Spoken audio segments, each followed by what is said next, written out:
I want you to just, for a second, do a quick mental inventory of your morning. Okay. You woke up, you probably rolled over and checked Slack, maybe I'm Teams. guilty.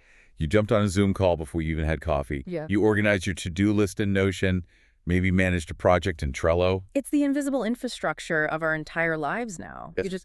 We live inside these tools. We do.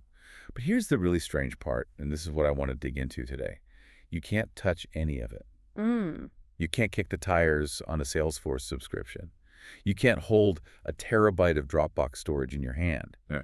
And yet, we are spending billions of dollars hitting subscribe on things that, don't really exist in the physical world. It's a huge psychological shift, isn't it? We've gone from an economy of goods, of things you can hold, to an economy of capabilities. You're not buying the tool, you're renting a superpower. Which poses this massive question. Yeah. If there's no showroom floor, no handshake, no physical product to inspect, what is actually driving our brains to buy? What's the trigger? Well, to answer that, we're doing a deep dive into a really significant piece of research today. We are. We're looking at a 2025 PhD thesis by Salman Afridi, SM, from Bangalore University.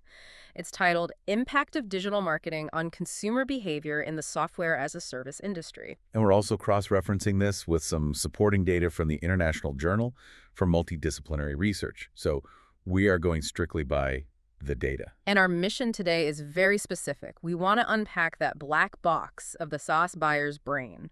Because, as the thesis points out, in this industry, digital marketing isn't just advertising. In a lot of ways, the marketing is the product experience. That's a bold statement. Okay, but before we get into the psychology, let's just set the scene.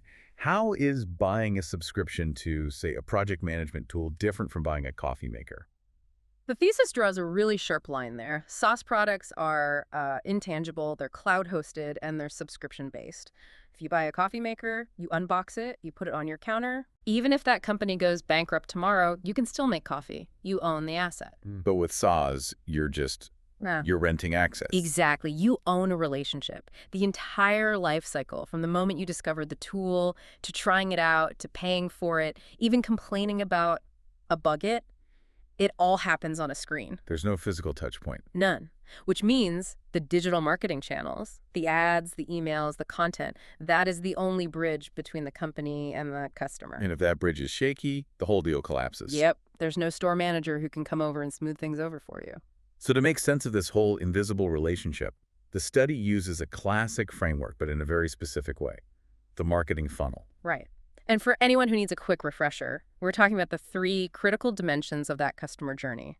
You've got TOFU, MOFU, and BOFU. Sounds like a vegan menu option. It does, doesn't it? Yeah. But it's top of funnel, middle of funnel, and bottom of funnel. Okay, so let's start at the top. TOFU. The study calls this the cognitive stage. This is pure awareness. Pure awareness, understanding, perception. And here, this is where the data just dropped a bomb. You might think the most important part is the price, or the sales pitch, or the features. Yeah, that's what I'd assume. But the regression analysis in the study found that Dimension 1 just awareness is the strongest predictor of consumer behavior. How strong are we talking? We are talking an R-squared value of 0.571. Okay, pause. Unpack that for the non-statisticians listening. What does an R-squared of 0.571 actually tell us? Think of R-squared as explanatory power. It means that awareness alone explains over 57% of the variance in consumer behavior. 57%. Yes, in plain English. If people don't know you exist, or if they don't immediately get what you do, nothing else you do matters. You can have the best product in the world, but if you lose them at hello, you've lost them for good. That seems incredibly high. I mean, surely the functionality matters more than just knowing about it.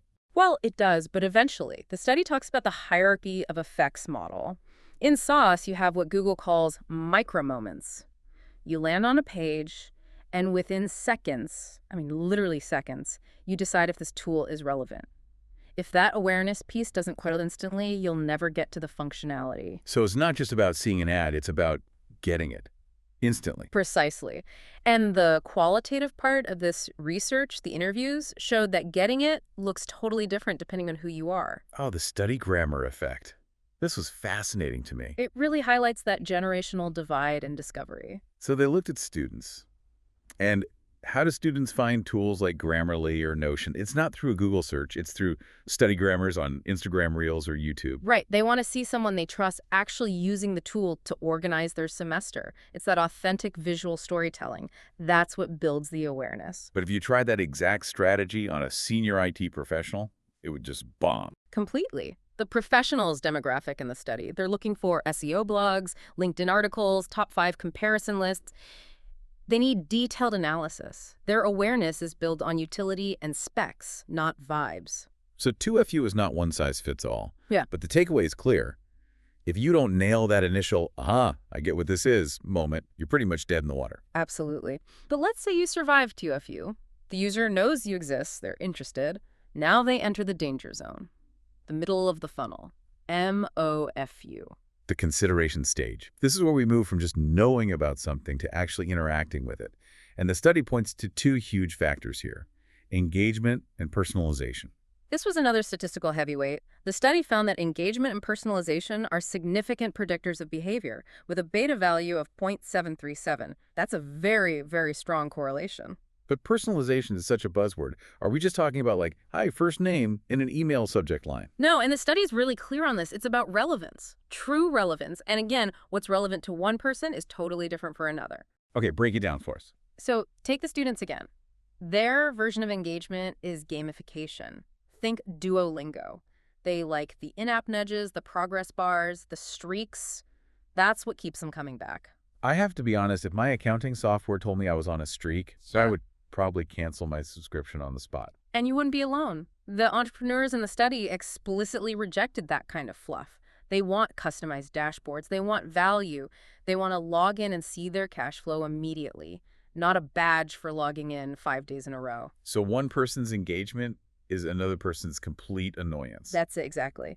And then you've got the young professionals. I love the example this study gave about email for this group. The subject line test. Yes. Yeah. If they get a generic newsletter, it's an instant delete. But if they get an email with a subject line that says, top tools for content teams like yours, Click. it's an immediate click. Because it validates their professional identity. It says, we see you. We know who you are and what you care about. That is the key to MOFU. But there's a dark side to engagement, right? The study had a pretty stern warning about intrusion. Oh, this came right out of the qualitative interviews, and it was visceral. One participant described signing up for a free trial, and within 1 hour, they got a sales call. Oof. I cringe just hearing that. It feels so desperate. Their reaction was too pushy. It didn't build a relationship. It actually eroded trust. They felt like they were being stalked. It's like a waiter following you to the restroom to ask if you decided on dessert yet. It's worse because in SaaS, the tracking is so good, marketers know the second you sign up. But just because you can call doesn't mean you should. The study shows that premature engagement absolutely kills the deal. So you have to play it cool. Nurture, don't pester. Exactly. Okay, so we've made them aware at TOU. We've engaged them without creeping them out at MOFU.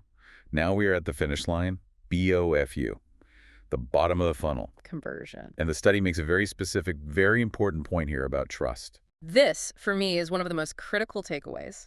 Marketers often think of trust as a bonus, like, hey, buy our product, and by the way, we're trustworthy. Yeah, an add-on. The thesis argues that in SaaS, trust is a prerequisite. You literally cannot make a purchase without it. You can't. And the data backs this up strongly. A high perception of trust correlates with purchase intent at 0.689.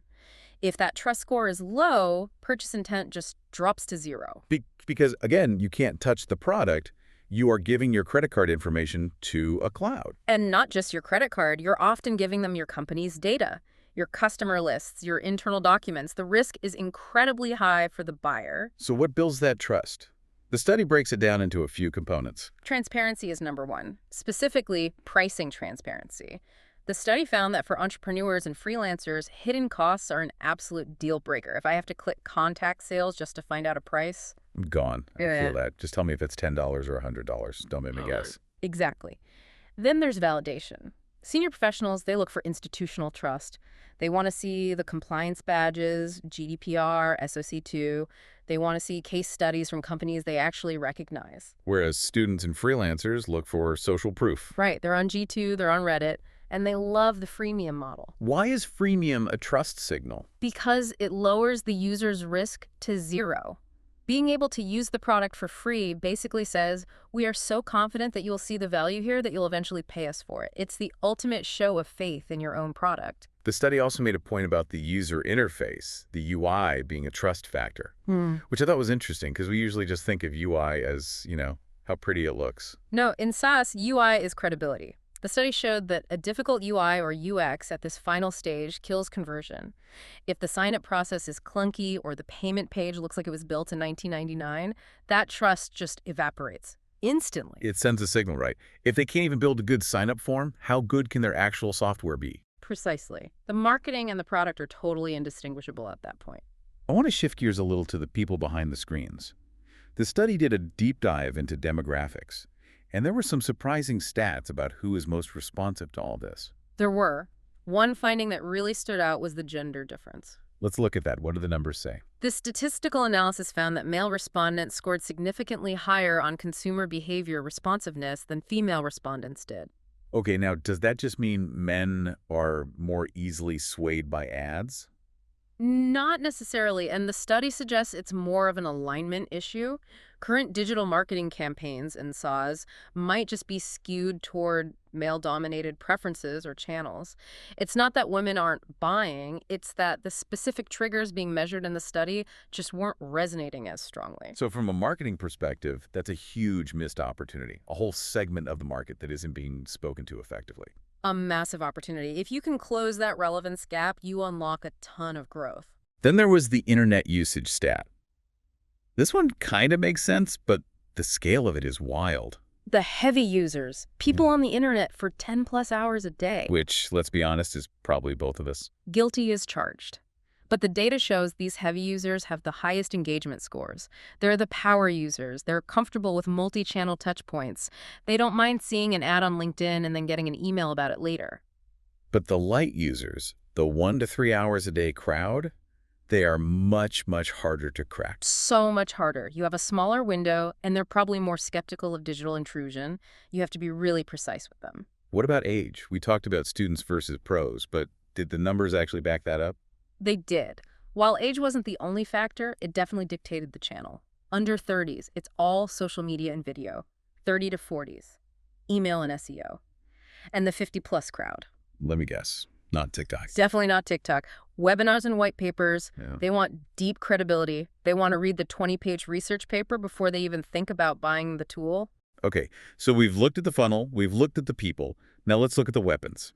The study did a comparative ranking of all these different digital marketing tactics.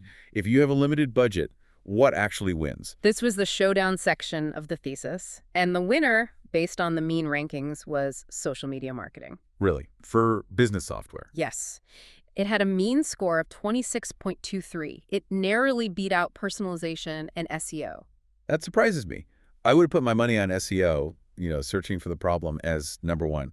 When I have a problem, I Google it. I don't wait for it to pop up on my feed. And SEO is huge, don't get me wrong. It came in third, very close behind. But think about discovery. Before you even know you have a problem or that a solution for it even exists, you see a discussion about it on LinkedIn. You see it on Twitter. That's where that first aha moment happens now. Okay, that's a fair point. And what about the loser? Or maybe the underperformer? This was the big surprise for me, email marketing. The old faithful. Everyone always says the money's in the list. Well, it ranked lower in its predictive power for initial behavior. Keyword there. Initial. Exactly. Email is fantastic for retention. It's great for that MOFU nurturing. But you don't usually discover a brand new tool from an email. You discover it on social or search, then you give them your email. As an acquisition channel, it's just weaker. That makes sense. But the expert in you is dying to make a point about aggregate power, isn't it? You know me too well. The study really highlights that while individual tactics vary, the aggregate digital marketing score had the highest correlation of all, an R value of 0.836. So you can't just do TikTok and call it a day. No. A holistic funnel just works better than isolated tactics. You need social for the awareness, you need personalization for the engagement, and you need SEO for when they actually look you up to vet you. If you miss one link, the whole chain breaks. The study also ends with a look toward the future. It mentions AIO. Artificial Intelligence Optimisation. The thesis notes this shift away from manual targeting, I think 30-year-olds like this, to algorithmic behavior-based prediction. So the algorithm knows I need a project management tool before I even do. Essentially, the future isn't marketers guessing what you want. It's algorithms predicting your behavior based on the millions of data points we've just been talking about. That is both incredibly convenient and slightly terrifying. That's the nature of the beast. Okay, let's bring this all back home. We've covered a ton of ground here. We've unpacked the black box. So the summary, TOFU is all about awareness capturing the brain. If they don't get it instantly, you lose. Right. MOFU is about engagement capturing their interests through personalization. But you have to be relevant, not creepy. And BOFU is about trust capturing the wallet. Mm-hmm. Transparency and social proof are completely non-negotiable. And tying all that together is the demographic nuance. You can't market to a student the same way you market to a CEO, even if they're buying the exacting tool. So here's the final thought I want to leave everyone with. We're moving into this age of AIO, of hyper-automated AI-driven marketing. We can generate content instantly. We can personalize emails instantly. It's all becoming a commodity. Exactly. So if all marketing becomes automated, what's left? What becomes the ultimate competitive advantage? It goes right back to the thesis's big finding on BOFU. Trust. It has to be trust. Human trust? Yes, real peer reviews, Yeah. authentic community validation, transparency that feels like it actually came from a human, not from a bot. In a world where AI can fake personalization, the only thing it can't fake is the genuine trust of another human being telling you, hey, this thing actually works. That becomes the one uncopyable advantage. Something to think about the next time you hit subscribe. Thanks for joining us on this deep dive. Thanks for listening.